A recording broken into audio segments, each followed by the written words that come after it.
I never thought a small fight over a fence would end with me holding my dog while he took his last breath. My neighbor poisoned him because he claimed my fence sat 6 inches on his property. What he didn't know was that 4 trail cameras were watching him the whole time. When he bragged about what he did, he ruined his own life. My name is Rena Hale. I am a 62-year-old widow, and my beagle buddy was the last piece of my late husband I still had. Losing him broke me, but what happened to my neighbor after that will make you cheer. Before everything went wrong, my life was simple and quiet. I live in a small house at the end of a friendly street. I spend most mornings watering my plants, listening to the birds, and watching Buddy wander around the yard like he was the king of the neighborhood. My daughter Lena calls me every night. She worries about me living alone, but she always laughs when Buddy jumps into the frame of our video calls. She likes to say, "Mom, Buddy is your little bodyguard." Most of my neighbors are kind people. We wave when we take out the trash. We help each other with holiday decorations, and sometimes we share extra food after weekend cookouts. Everything changed when a man named Grant Mallory moved in next door. From the moment he arrived, it felt like a storm had rolled into the street.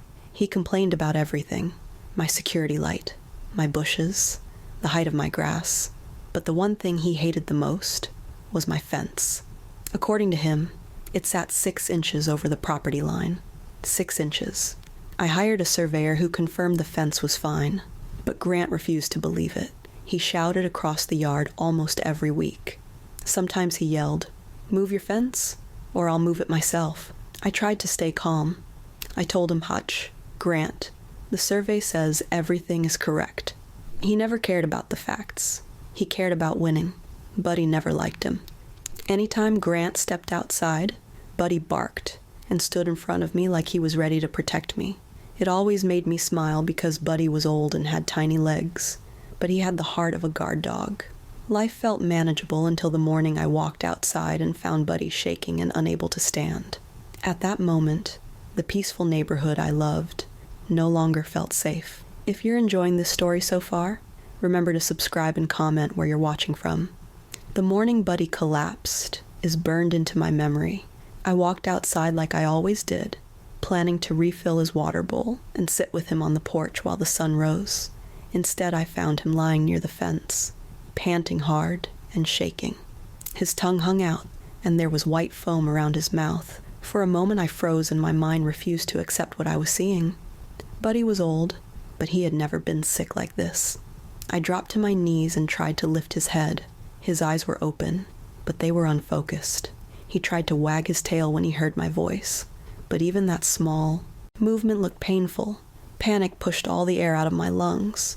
I wrapped him in a blanket, placed him gently in the car, and sped to the emergency vet while talking to him non-stop just to keep him awake.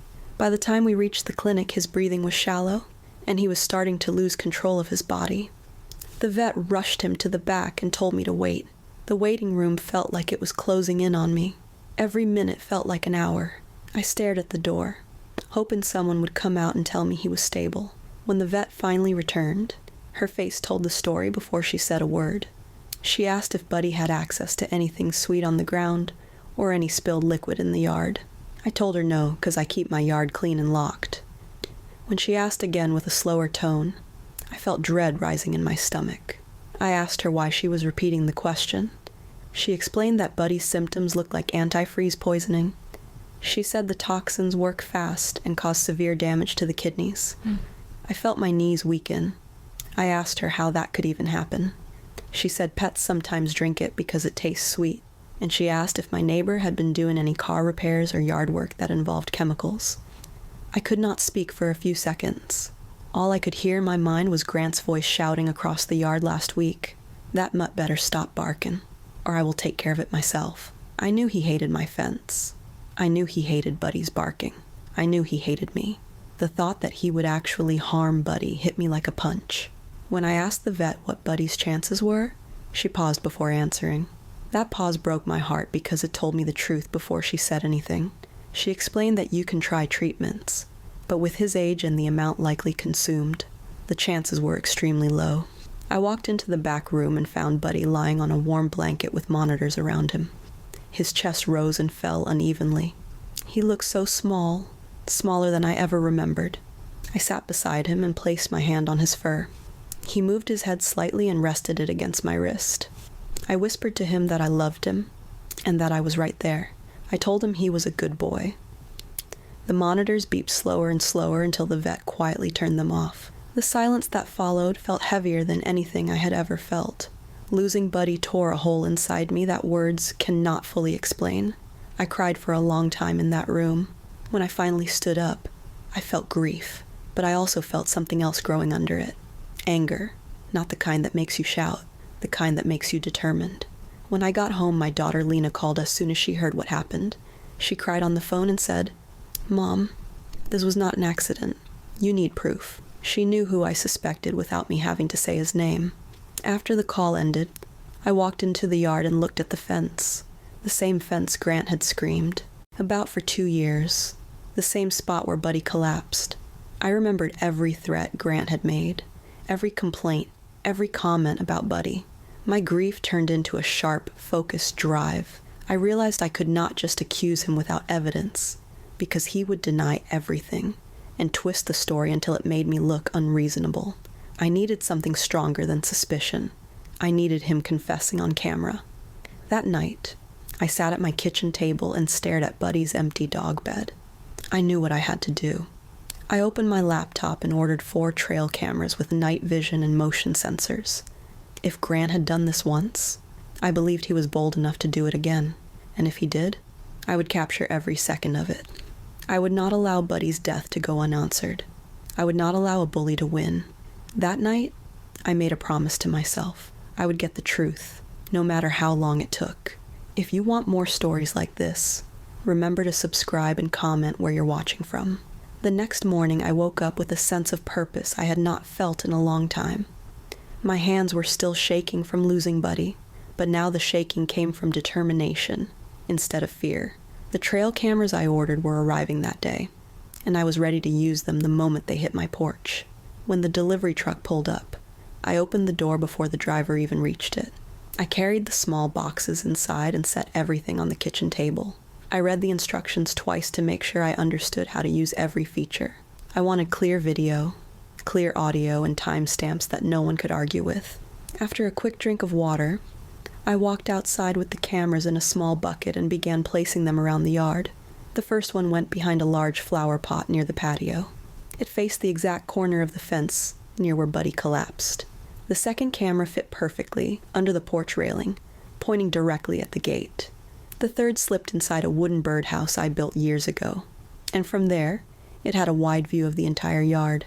The fourth camera I strapped to the back of my peach tree so it could see anyone who stepped onto my property at night. Each camera was small and easy to hide, and once they were powered on, red recording lights disappeared inside their casings, so no one would notice them.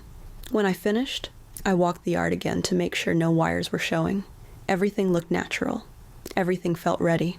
I went back inside, locked the door, and waited. The first night passed without anything happening.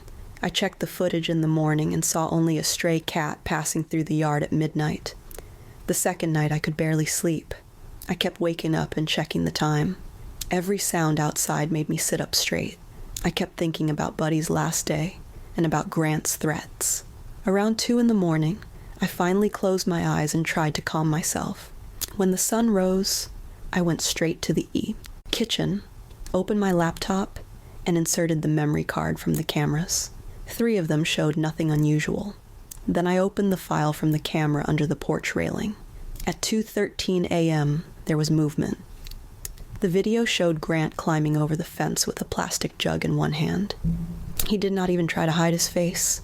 He walked around the yard with confidence, like someone who believed he owned the place. The camera caught him kicking Buddy's old water bowl out of the way.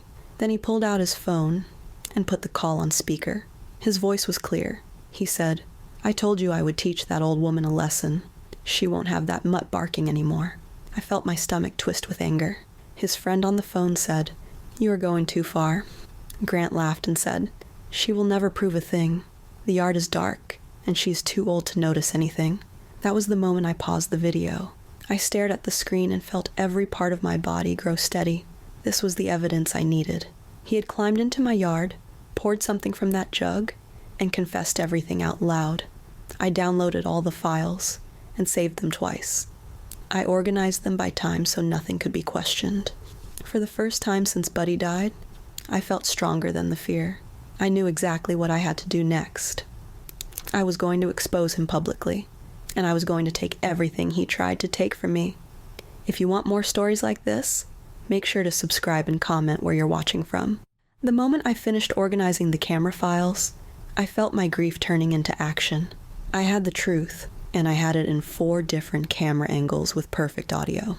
I knew hiding this would only protect Grant, and after what he did to Buddy, I had no interest in protecting him. I wanted every neighbor, every friend, and every person who ever doubted my strength to see exactly what he was capable of. So at 7 a.m, with my hand steady on the keyboard, I uploaded the full videos to our neighborhood Facebook page. I posted them without any dramatic title or long description. I wrote only one sentence. This is what happened to my dog. As soon as the videos went live, my phone began to buzz nonstop. Within minutes, the comment section filled with shock, anger, and disbelief. People who had waved at Grant for the past 2 years now wrote that they felt sick watching him. Neighbors who had never spoken to me before were tagging others and demanding justice. One woman commented, "My kids play in that yard. He could have hurt them." Another wrote, "I knew he was trouble the day he moved in." Someone else said, "I am calling the sheriff now." The anger spread fast, like a fire catching from house to house. People shared the post across local groups, and soon half the town seemed to know what Grant had done. While the community reacted, I emailed the videos directly to the county sheriff. I sent a short message explaining that my dog had been poisoned and that the person in the videos was my neighbor. I attached the timestamps, camera angles, and a short note about Buddy's symptoms and the vet's diagnosis. After hitting send, I stood at the window, watching Grant's house like it was the center of the storm. At 9 o'clock sharp, 2 sheriff deputies pulled up in front of his house with an animal control truck behind them. The sound of the engines drew neighbors outside. People stepped onto porches, leaned on fences, and watched the officers approach his front door. The entire street felt frozen. For a moment, the world was silent except for the crunch of boots on gravel. Grant opened the door, wearing a confused smile, probably thinking they were responding to one of his many petty complaints. One deputy said, "Mr. Mallory, we need to speak with you regarding a felony animal cruelty investigation." Grant's face shifted from cocky to annoyed, then to panicked. He shook his head and said, "No, that old woman's lying. She's trying to frame me." The deputy raised a tablet and hit play. Grant's own face appeared on the screen as he climbed my fence. His voice played clearly, bragging about poisoning Buddy. I watched from my window as Grant's shoulders dropped and his mouth hung open. He tried to talk his way out of it. He said, "I was just joking. That's not poison. She is overreacting." The deputy signaled to the animal control officer, who walked to the side of the house. A minute later, he returned holding a plastic jug they found near Grant's garage. They performed a field test right there in the driveway. The liquid tested positive for antifreeze. When the deputy read him his rights, the look on Grant's face shifted from anger to fear. He kept saying, "This is crazy. It was just a dog." That one sentence made 2 neighbors gasp out loud. People in the yard shook their heads in disgust. The deputies placed him in handcuffs while the animal control officer took photos of the jug and the fence line. The entire neighborhood watched as Grant was led to the patrol car. For the first time since he moved in, he looked small. News traveled fast. His phone recordings, my camera footage, and the vet's statement made the case airtight. A week later, he faced multiple charges, including felony animal cruelty, trespassing, and property damage. The judge did not go easy on him. He ordered a $28,000 fine that Grant could not pay. The court approved a forced sale of his house to cover the costs. At the auction, people gathered again. Some whispered that it was karma. Some said it was justice. All I felt was a quiet sense of peace. When his property came up for bidding, I raised my hand and placed my offer. It was lower than I expected, but no one else bid against me. I bought the house and the land he had used to torment me. I walked through the empty rooms after the sale was finalized. and felt the weight of everything that had happened. This was the same man who had screamed at me, threatened me, and killed my dog. Now he had lost everything because he believed no one would ever stand up to him. But Buddy's story proved him wrong. If you want more stories like this, make sure to subscribe and comment where you are watching from. Owning Grant's former house brought a feeling I had not experienced since before my husband passed. It was not happiness exactly. It was more like a long breath I had been holding for years finally released. I walked through each room slowly, touching the walls as if to remind myself that this place, once used to intimidate me, now belonged to me completely. The rooms were empty, quiet, and still carried the echo of Grant's shouting, but each step I took replaced those memories with something stronger. His anger no longer had a place here. His threats no longer had a place in my life. I had reclaimed not only the land he used to torment me, but also the peace he had tried to steal. The backyard was the last place I checked. It was larger than mine had ever been and looked strangely calm without him pacing along the fence line. The grass was still damaged from where he had poured the poison, and that sight made my chest tighten for a moment. I knelt down and ran my hand along the dry patch of earth. This was where Buddy had taken his final steps. This was where he had suffered. I felt a tear slide down my cheek, but for the first time since he passed, the tear did not come from helplessness. It came from closure. I had done everything I could to give Buddy the justice he deserved. Grant faced consequences not because I yelled louder than him, but because I stayed steady when it mattered. Later that week, my daughter Lena came over with gardening tools in the trunk of her car. She hugged me tightly the moment she stepped inside. She said, Mom, I still miss him every day, but I am proud of you." Her voice shook when she said it. I told her that I missed him too, and that nothing would ever replace the love he gave us. We walked into the backyard together, and I showed her the spot where I wanted to plant Buddy's peach tree. It felt right to place it near the fence line, as if the tree would take back the space where Buddy spent most of his time guarding the yard. Lena handed me a shovel and said she wanted to help. We started digging, carefully turning the soil until it was deep enough to place the young tree. As we worked, neighbors passed by and waved. Some stopped to say how sorry they were about Buddy. Others told me they saw the video and hoped the tree would bring me healing. Hearing their kind words reminded me that even though one person tried to hurt me, many more supported me without hesitation. When the hole was ready, I lifted the peach tree with steady hands. Its roots were small but strong, and I pressed them gently into the soil before covering them. Lena placed a small wooden sign next to it that read, "Buddy's Place." I did not know she had made it, and when I saw it, I felt a warmth inside my chest. The tree stood straight, its thin branches reaching outward like arms welcoming the sun. I stepped back and imagined how it would look in spring when the blossoms opened. I imagined sitting under it in summer, drinking tea and reading a book. I imagined the peaches that would grow and how I would share them with neighbors who had stood by me through the hardest time of my life. Buddy's life had ended painfully, but this tree would grow as a reminder of love, loyalty, and the courage to seek justice. As the weeks passed, the neighborhood felt different in a good way. People stopped avoiding the street. Children played outside again without their parents looking over their shoulders. The tension that once hung between our houses vanished completely.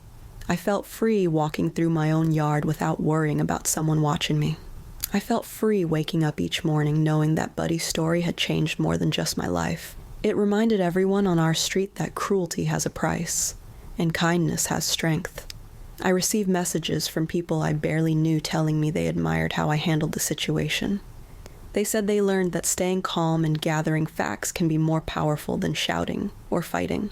Their words stayed with me because they were true. Real strength is quiet, steady, and patient. One evening as the sun was setting, I sat on a small bench near Buddy's tree. The breeze moved through the branches in a soft, gentle rhythm. I closed my eyes and let myself remember Buddy, as he was before everything happened. His happy trot, his warm eyes, his bark when he wanted attention. I thanked him for every moment he gave me and for giving me the courage to stand up for myself when it mattered most. I promised him that his story would never fade, and that his memory would stay alive every time someone looked at the tree. As I sat there, I thought about how life can break you and rebuild you in ways you never expect. I had lost my husband. I had lost Buddy, but through those losses I found a strength inside myself that I never knew was there. I discovered that even when grief tries to crush you, justice can lift you back up. And sometimes, the most unexpected victories bloom from the darkest moments. If this story touched your heart, make sure to subscribe to the channel and comment where you are watching from.